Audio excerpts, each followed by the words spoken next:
All right, getting to school as a child. I started school when I was 4 years old because I had a December birthday, and the cutoff date for school was January 1st.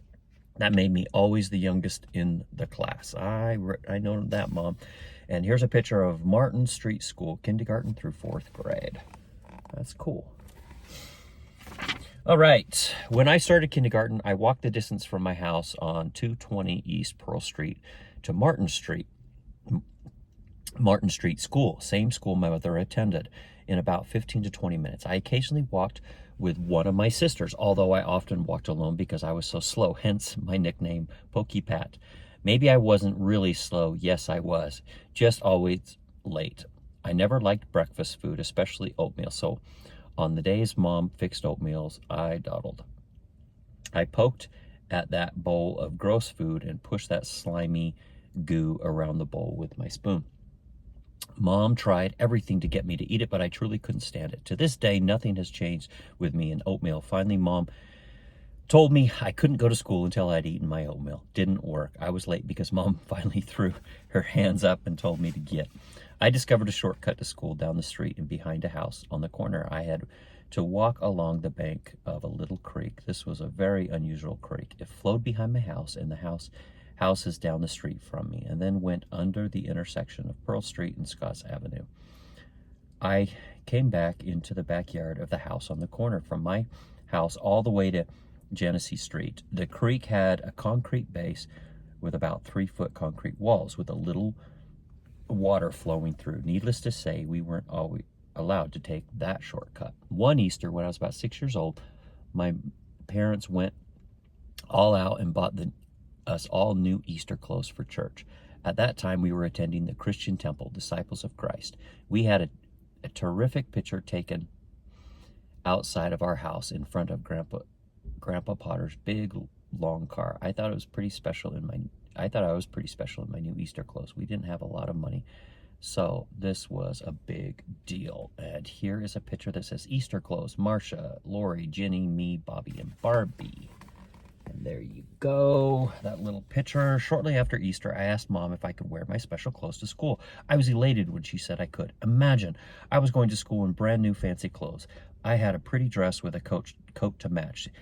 The inside of the coat was lined with the same fabric as the dress.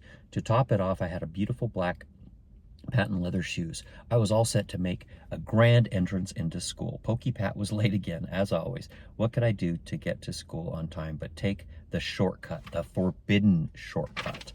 I hurried along on top of the concrete wall, and the next thing I remember, I was walking to Genesee Street crying. I had slipped and fallen into the creek, hit the back of my head, crawled out, and started for home, crying all the way. I don't remember what happened when I got home. I only remember all the blood running down the back of my coat, my beautiful ruined coat. In that day, we didn't have the financial means to remove that kind of a stain. Oh, do you think I ever took that shortcut again? Tee-hee-hee, don't ask. When I was 8, we moved into the country about 7 miles south of Wellsville, Mapes Road to be exact. Now my mode of travel to school became a school bus. I also had to change schools. I attended Brooklyn School, so named because it was on Brooklyn Avenue, just as Martin Street School was on Martin Street. Super creative, folks. My experience with riding a school bus left me with the conviction that my children would never ride a school bus. What I learned on that bus makes me blush. I remember those days, Mom. The language, how little poor children were treated, how we, including me, treated the bus driver, and the very adult things talked about still today leave me with an extremely negative memory. I rode the bus from 5th grade through high school. We lived on a mile-long dirt road to get to the main road to catch the bus. The school hired drivers to pick up in their personal cars all the children who lived on the side roads and then take them to the main road. We were the second house of the 4 houses on the road. As the car went by each morning to pick up those living towards the end of the road, the driver always honked his horn, so we knew to quickly walk down our long driveway to meet the car on its way back. And this is a bus stop shelter with no door. It looks like an outhouse. After the driver dropped us off at the end of the road in bad weather, we rushed to the bus stop. shelter to get a little protection from the elements. With the high humidity in Wellsville, wintertime was bitter cold. Negative 32 was not unfamiliar to me. Today, at negative 32, the school shut down. Yeah, I'll say. Dale Fanton, a sturdy farm boy from down the road, always ran to the shelter so he could be back in the corner where he had a lot more protection than the rest of us. All the little kiddies piled in front of him, shielding him from the wind and the cold.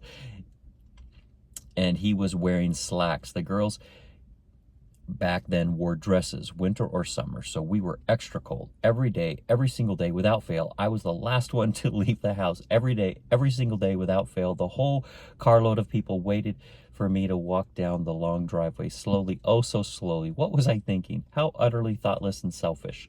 How embarrassing to think back on my insensitive behavior. My mother told me later she daily watched out the window and kept pleading to herself, oh, hurry, please just hurry. I was a baton twirler. We called them majorettes. So from about 9th grade on, I stayed after school to practice. At that time, I walked to my dad's work at the air preheater company and rode home with him at 5 each day. That's it. We'll see you.